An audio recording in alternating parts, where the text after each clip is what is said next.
Hello, everyone. This is Mickey here. Welcome to my first ever live show.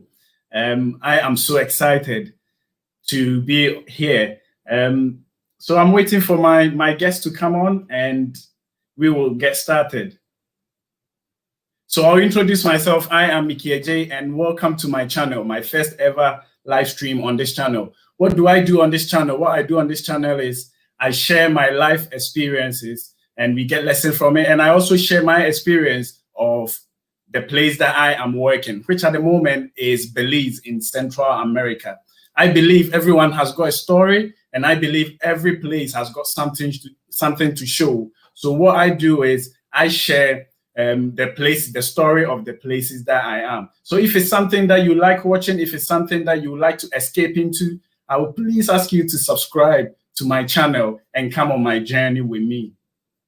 But before I get on to today's video, I want to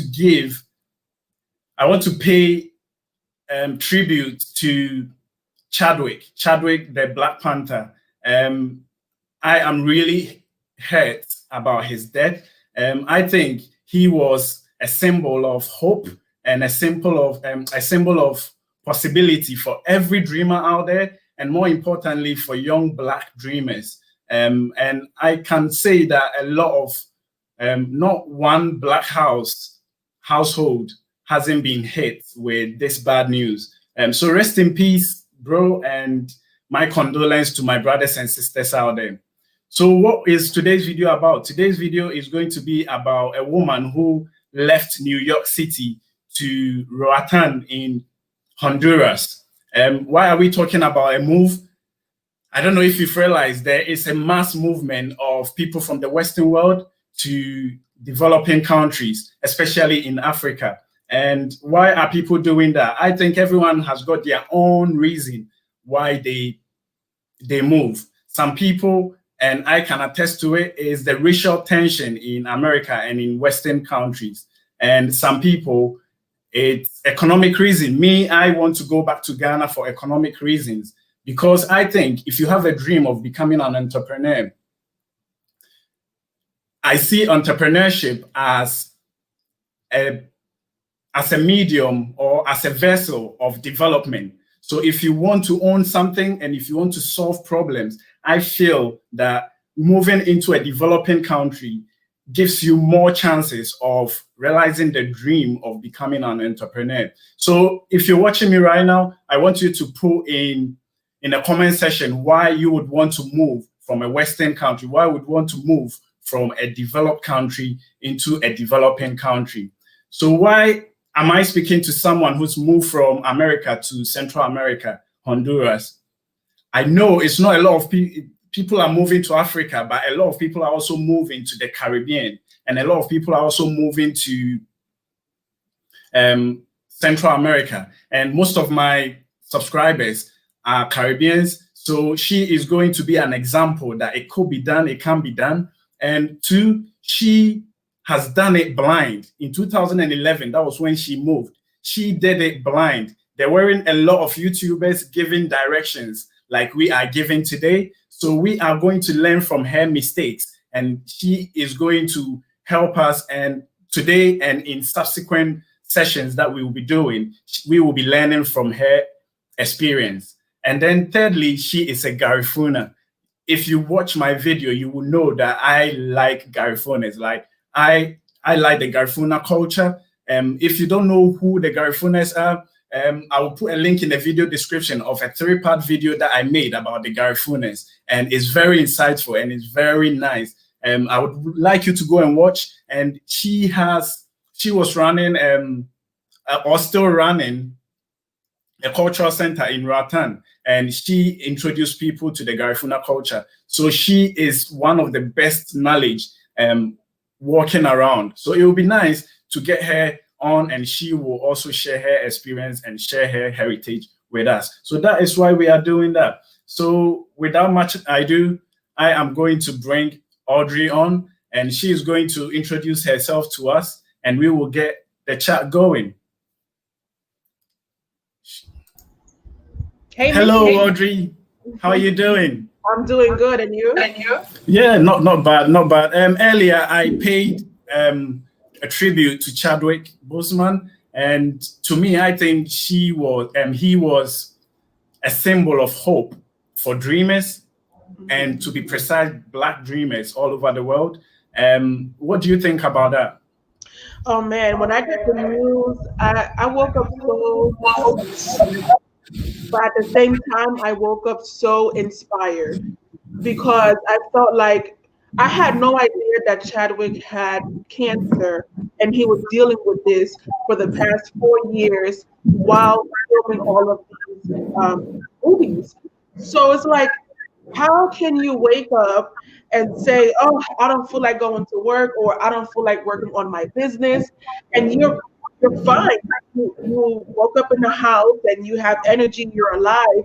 And here's this man who, between surgeries and chemotherapy, was filming movies, like real movies. So I feel like his death is is an inspiration for anyone who's been sleeping on their dream or Yeah. feeling lazy or feeling lost to just go after it because life is too short. And if you have in your hands a talent, you have way more than millionaires. You know what I'm saying? Like a talent can take you far if you allow it to. And I Yeah. just felt very inspired by him to just go hard, go harder than I've ever done in my life. Yeah, I read a post this morning that he was diagnosed in 2016. I don't know how true that is. And between 2016 till 2020, he was in about 5 movies, including Yeah, Black Panther. including Black Panther. Mhm. So yeah, true. Okay, so I want you to introduce yourself and what you do. Hello, everyone. Thank you for tuning in. My name is Audrey, and I was born and raised in New York, Brooklyn to be exact. And I moved to Roatan, which is an island in the country of Honduras. I moved in 2011. Now, yeah, I moved in 2011, and the reason was to run my parents' business, which was a bar and restaurant at the time. 2 years after running it as a bar and restaurant, we decided to change courses and create a cultural center so we could be able to share our culture. I am Garifuna, which is an indigenous group of people who originate from St. Vincent. But I am Garifuna, and our Punta Gorda, which is where our town is actually the first Garifuna settlement in Central America. So we thought it was a big deal to make our business like a showcase or a preservation site to show this heritage and to teach people more about who we are and to inspire our own Garifuna to value our culture more. So I've been doing that since 2013, 14, around then. And I've gotten into other businesses, which we'll talk about in the future. All But right. we'll talk about soon. But yeah, I'm still here living in Roatan. I have now my YouTube channel and other online businesses, but I'm Yeah. still here doing my thing. YouTube channel is Then Came Roatan, right? Where Yes. you Then show us about, so what do you do on that YouTube channel? I give different tips and I share my experience. Um, Everything that I go through in Roatan, it could be about raising children. I have videos about our culture, everything Roatan related. I use that as a platform to just share because so many people have so many questions about moving abroad. Some people are interested in specifically moving to Roatan. So my YouTube channel gives you a realistic view of what living in Roatan can be like, and also a realistic view of the challenges that you might have when moving abroad. So with your move, how much was your decision informed by the racial tension happening in America? 0%. It wasn't so tense back in 2011 as it is now, first of all. And like I said, because my parents are from here, my whole family is from Roatan. If my move was just based on we have an opportunity to take over this business, which is our business, and I'm a business major. When am I going to get this opportunity in America or especially New York, fresh out of college, to be a manager for any type of business? And so I said, shoot, I'm going to leave, go to Roatan and get my managerial experience, my entrepreneurial experience, because the opportunity is here right now. So that's what made me leave. I actually Oh, had plans to move back. The move wasn't supposed to be a permanent one. It was supposed okay. to be temporary. After 4 or 5 months, my plan was to go back to the US and get a corporate job. But God had other plans for me, and I'm glad that I stayed. Oh, okay. So from what you are saying, you did not face resistance from your friends and family back in America. Did you get any resistance? Oh yes, People trying to stop you? starting with my mother. Starting with my mother, and it's not a bad thing, because as a child, you as a child of an immigrant family, right? My siblings and I are first generation Garifuna American. Why did our parents leave our home country? It was to look for better opportunities. Why did my dad work 3 jobs to buy a house? Why did my mom work 12, 14-hour shifts? It was to give us a better life, because they felt like that move to America is going to give us that. So after all this sacrifice and graduating college, it's like at that moment, it was like a slap in my mother's face. I've done all of this for you, and you're going to go back to where I came from. Mm, But she's always been, my dad and my mom have always been very supportive of my entrepreneurial ventures and my crazy ideas. So although she didn't agree with it, she still supported the move. My dad is the one who supported me mostly. He's very in tune with with his people, with his community. And so it kind of was like a dream come true for my dad, whereas yeah. for my mom it was like a nightmare. you So know did you have to do some explaining? What are you going to tell people facing resistance? Do they have to do some explaining to get people to buy into their dream? I didn't do any explaining, because like you said, my move was a blind move. And at that moment when I made that decision during the first year of the move, in my head it was temporary. So my answer to anyone who opposed was, I'm coming back. I'll be right back. I'm just going to do this.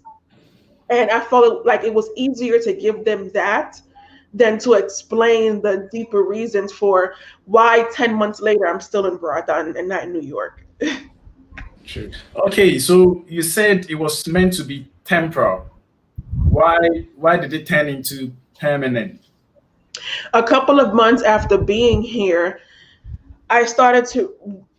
My parents, they live in New York, right? And so a lot of things were going on as far as business and our patrimony that my parents were not informed of, neither were we. And it wasn't until, you have to go to the municipality to renew a business permit or to pay land taxes, that you figure out that, wait, something is not right here. Things are out of order. Things that should have been paid for are not paid for. And I saw how hard my parents work in the US to be able to maintain their family in the US and also maintain some type of patrimony here in Honduras. So I said, oh no. There were days where I didn't see my dad at all because he worked 3 jobs.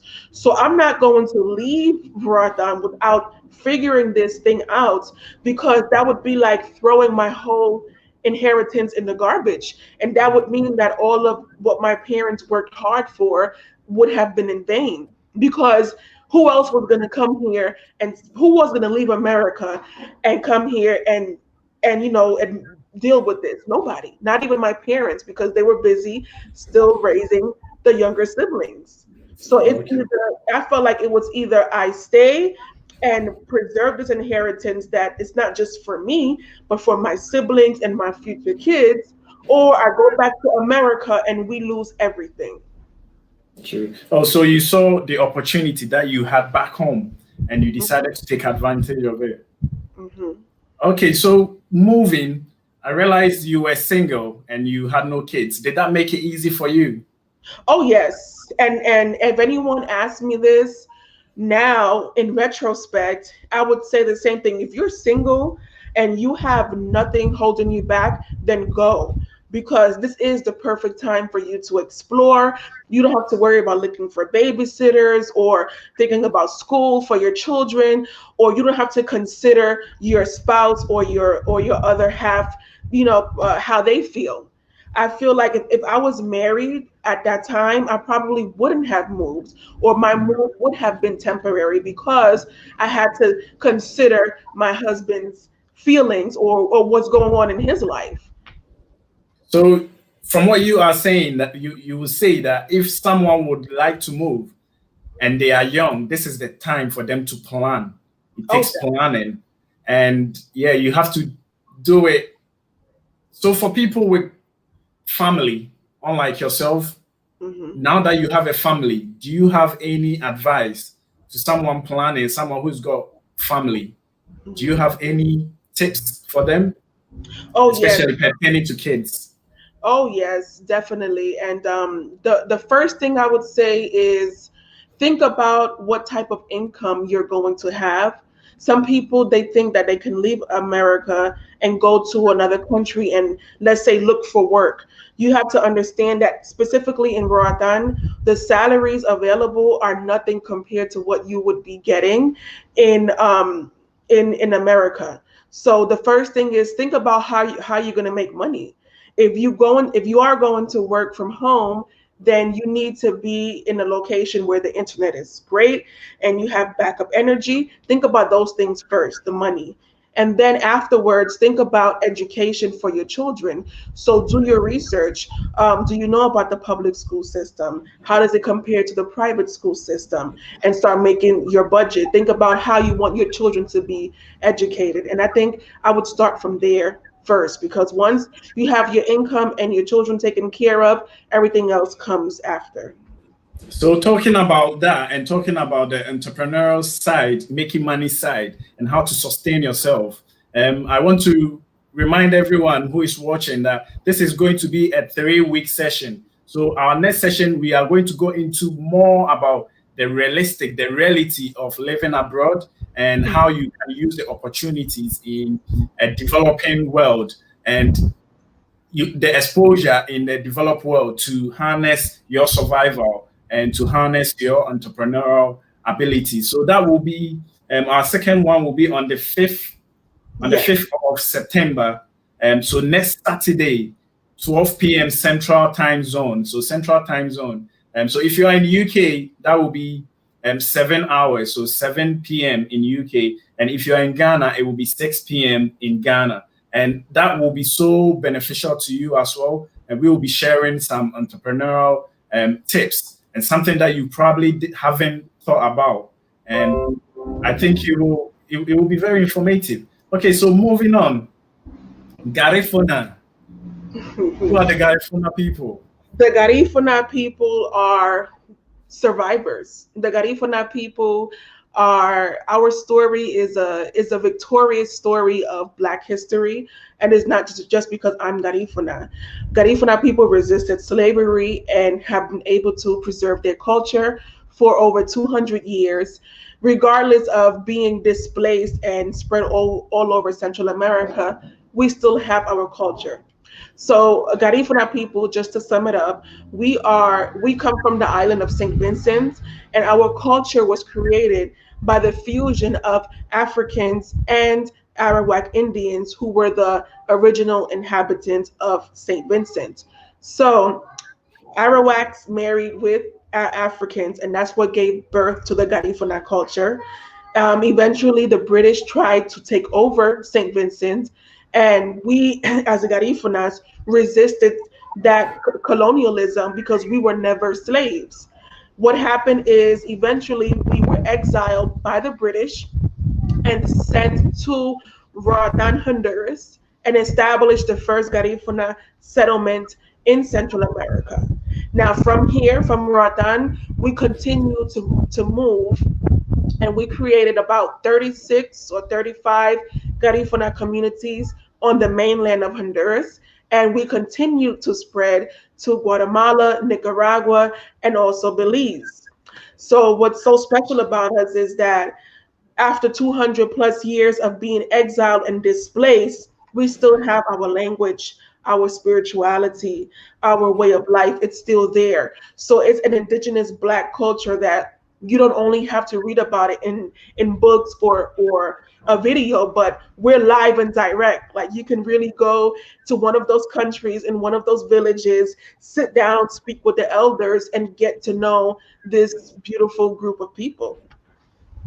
Um, I have delved into the Garifuna culture, and I had a chance to go to Dangrega in Belize to go and witness the settlement day. Does it happen everywhere? So tell us what the resettlement day is, and let me know if it happens at your neck of wood. Yes, so Garifuna Settlement Day is the day that the Garifuna village, wherever it's located, celebrates the arrival of the Garifuna people to that part of the world. So in Belize, Garifuna has arrived in November, right? No, in November, November 19th. And so every November 19th, Belize celebrates the arrival of the Garifuna people. In Honduras, we also celebrated, but our day is April 12th because we arrived to Honduras April 12th, 1797. So many Garifuna communities, because there's 36 Garifuna communities in Honduras. Not every single one celebrates it, but many of them do celebrate it. And because we've been recognized as a special culture in Honduras, the Honduran government chooses one Garifuna community every year to sponsor the big celebration, the big festival, the big parade. Here in our community of Punta Gorda in Roatan, regardless of where the government decides to celebrate it, we celebrate it every year. I've actually been the coordinator of the festival. This year would have been 3 times. So I did it last year. I would have done it this year, but Corona. And I also did it in 2012. So every April 12th is a huge festival. It's like a week of activities, food, music, just so much going on. If you are watching me, if you just join us, I am talking to Audrey, a woman who swapped New York City, the city where dreams are made of, and she decided to settle in Roatan in Honduras, and she is telling us her experience. And she is also a Garifunan with a lot of knowledge about the Garifuna culture. And this led me to session 3. So we will have another session on the 12th of September, and we will be talking about the Garifuna culture, the Ashanti and the Ghanaian culture, and their similarities. We will try and delve into it and see, because I always call Garifunas our Caribbean cousins, because when I delved into their history and culture, I saw a lot about their spirituality, the food that they eat, and stuff like that. So I will put a reminder up when we do that. So tell me about Roatan, your experience. Take me to Roatan. Man, Roatan is the reason why I love Roatan is because it's a diverse island. So you get a taste of the Caribbean here. Like, although we are part of Honduras, when my plane lands on Roatan, it's like, you got this Caribbean vibe. And when it lands in mainland Honduras, I feel like I'm in like Mexico or something, It's a completely different vibe. And on the island, we have the Afro-Caribbeans, we have the Anglo-Antillians, which are the white people who settled here. We have Mosquito people, which are like indigenous Mayan, Mapayans, descendants from them, the Garifuna, and there's a huge expat community of Americans and Canadians. So you get a little bit of everything. And although the island is so small, I feel like I'm always seeing someone new or learning something new because there's so many people surrounding us. So it's physically beautiful, and when you start getting to know the people, you realize it's more than just the outer beauty. Roatan just has this enchanting effect on people, and Mm. it goes more than just being in front of or the beautiful mountains that we have here. It goes beyond that. Yeah, I think we lost you over there, but I think we got the message. Yeah, Hmm. we got the message. If you watch it, you can send me any question and I will put it to Audrey. Or if you watch this back, put any question in the comment section and I will make sure that in our next session, she will be able to talk about that subject, whatever you ask. Can you compare your life now to when you lived in America? Can you compare? Oh, definitely. The number one difference that I see or I feel is this sense of clarity and peace. And I feel like it comes when maybe it's because we live surrounded by water, and there's something in the ocean that affects your spirit and your mind. But when I lived in New York, everything was rush, rush, rush. I remember coming home from work or from school, and no one would did anything to me, but I would feel so icky, so like stressed for no reason. And it's Mhm. because you don't realize the energies that you absorb in that environment. Yeah. Whereas over here, when I had just moved, it was like I finally heard myself think for the first time in my life. I was able to process thoughts on a deeper level. And I've just gotten such a sense of clarity in general living here than when I was living in New York. In New York. I will resonate to that. I had a phobia for envelopes coming through my letterbox. Every time I saw an envelope and it was brown, Hmm. I get a bit, what is there? What is there? Is that the debt collectors? Is that, you know what I mean? That's one thing that I'm hoping that when I move to Africa, I will not be experiencing that. Hmm. Um, do you think that in a developing country, it's a bit more laid back and you feel like you can take your time to arrange things, to negotiate stuff like that? Did you experience that? Oh, definitely the laid back environment, but you have to be careful because sometimes being too laid back is not good when it comes to business or any ideas you want to execute. So, on the one hand, I take advantage of the fact that I can sit down, drink my coffee and just plan things out. But on the other hand, it's like I can't just let that go on till 9 a.m. in the morning. Like I have to Yeah. get up and go. So I feel like I have finally found a healthy balance between the New York sense of urgency and the island laid back life. So if you could Yeah. find a healthy balance, I think that it would take you far in life.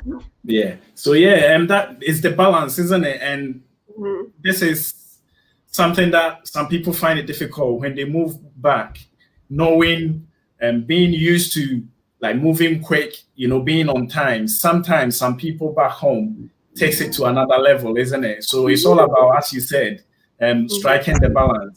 And Mhm. we will be talking about this next week. We will be talking more into this like entrepreneur side next week, 12 o'clock um, CST, so Central Time Zone. So, will you be going back to America? It's funny you asked me that because a lot of people have asked me that. And another blessing that came out of me living here is the fear of leaving New York being taken away. Because when I lived there, I could not imagine living anywhere else, not even in another state. So to just imagine myself living in Honduras, it was like, what? Why? Why would you leave New York? New York has everything. I didn't realize that it wasn't about my appreciation for New York. It was more of a fear of the unknown. So after living here for 9 years and making it and living and I'm good, my kids are good, it's like, well, I don't have to live in New York. but I don't have to live here either. So I feel more free to decide where I'm going to settle and establish my roots. I feel like I'll always have some type of roots in New York because that's where I was born and raised. My heart is there, my family is there, but I don't see myself living there permanently anymore. Oh, okay. So what have you been doing? I want you to sum it up with all the ventures, all the cultural centers, all your experience. What ventures are you, into in Roatan?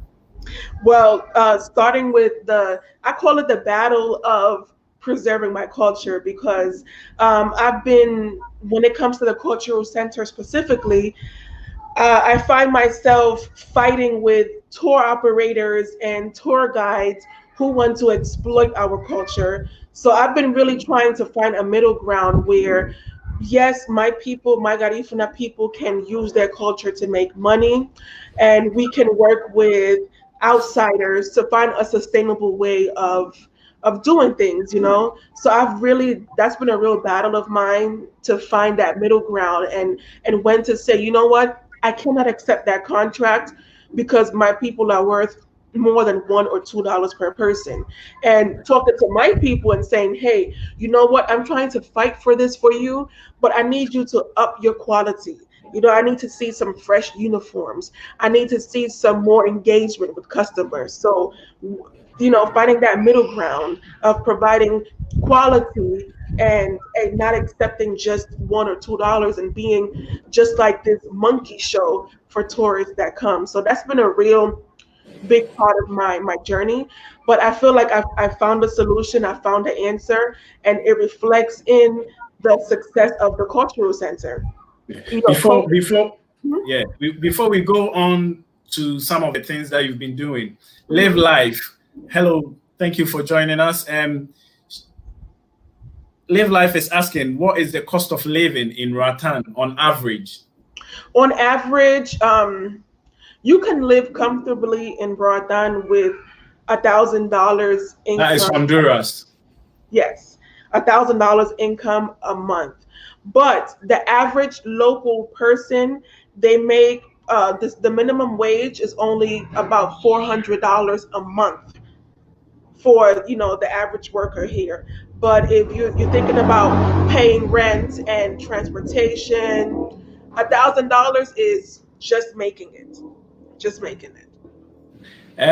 Does Honduras do visa on arrival? Yes, you get a 90-day visa on arrival. But as soon as you pass that 90 days, that's it. They get there's a fee that they start to charge, and the longer you stay, the more your fee increases, and you will not be able to leave the airport until you pay your fine. Oh, okay. Can you do YouTube as well? Can you share your YouTube link for us? I'm going to find my YouTube link. My YouTube page is called Then Came Roatan, and like I said, it's dedicated to giving people a realistic idea of what it's like to live on the island. Let me just okay, I have the link here. I'm gonna paste it in the comment section so Yeah, everyone can see it. Okay. Um, yeah. yeah. I've got it. You got it? Yeah. Oh wait, no, it's not in the So don't in the worry. Don't worry. I'll post it for you. okay, cool, awesome. Someone is asking if you can take us through the immigration process if one wants to visit Roatan. Is that something that you can share some light on? Yes, so like I said, as soon as you arrive to Roatan, you get a 90-day visa. If you plan on staying more than 90 days, what some people do is they go to a nearby country for 2 days. So on day number 85, for example, you can take a trip to Belize and be there for 2 or 3 days and then come back and get a new 90-day visa stamp. But if you find yourself, like, if you know you're going to come here to invest or to live part-time, it's better to just invest in paying an attorney to get your residency papers.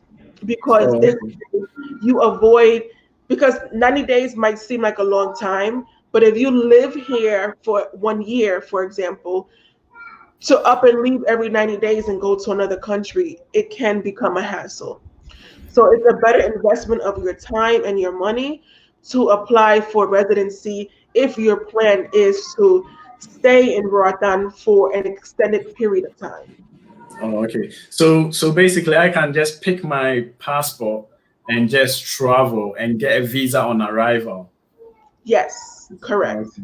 Yes. All right. Everybody, if you're watching, thank you very much for watching. And I've shared her YouTube link. If you want to learn much about Honduras and Roatan, a small island in the north of Honduras, go over there. And she's got a lot. She's got entrepreneurship, raising kids, and you can learn a lot from her. So finally, was it worth it? Oh, yeah, definitely. The lessons that I have learned here, I mean, like I said, and I'm so glad that I left when I was young and didn't have any children and wasn't married, because that's why I decided to move. But all of the lessons that I learned, um, I wouldn't have learned it in the States, simply because I wouldn't be in the position to learn different life lessons, like just breathing and focusing and meditating and actually thinking about what your plan is, or being more sympathetic to people who have less than you know, or stop being so judgmental about people.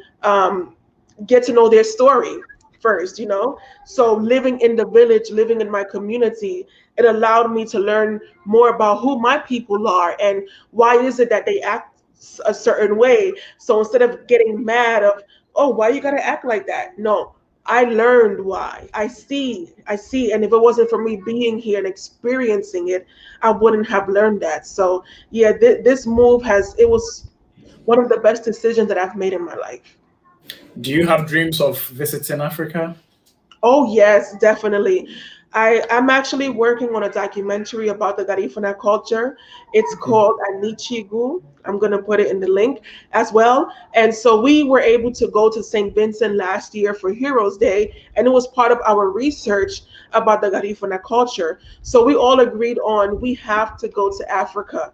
We want to go and visit the village and see what similarities between the Garifuna culture and the indigenous African culture we can African find. So culture. yes, I do have dreams of visiting Africa. Yeah, Cape Coast. Cape Coast will be one place that you need to check out. You will learn a lot. Cape Coast. You will Okay. learn a lot about the slave trade and stuff like that. Hmm. Um, and your blog. Yes. So my blog is just an extended version of my YouTube channel. Besides the cultural center and living here, I also work from home.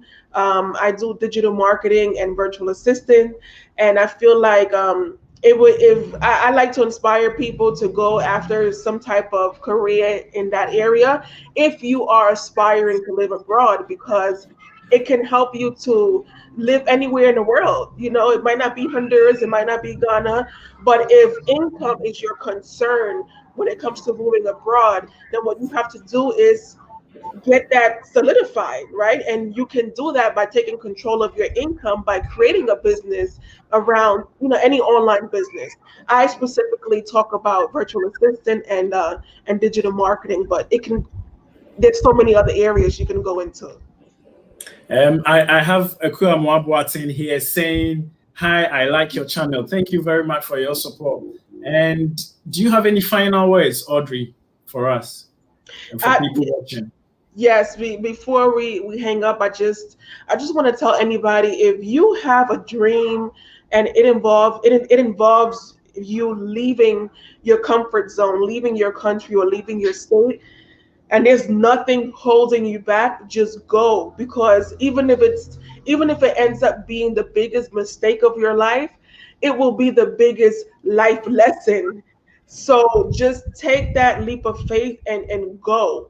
like jumping into the unknown, it can be rewarded by you experiencing something that you've never had. Like in order to do something, in order to get something that you've never had, you have to do something that you've never done.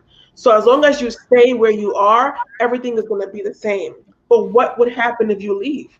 You don't know, and that's why you should just take that leap of faith. No, take a leap of faith and you will learn from it. As people say, you win or you learn. So Yeah. that is it.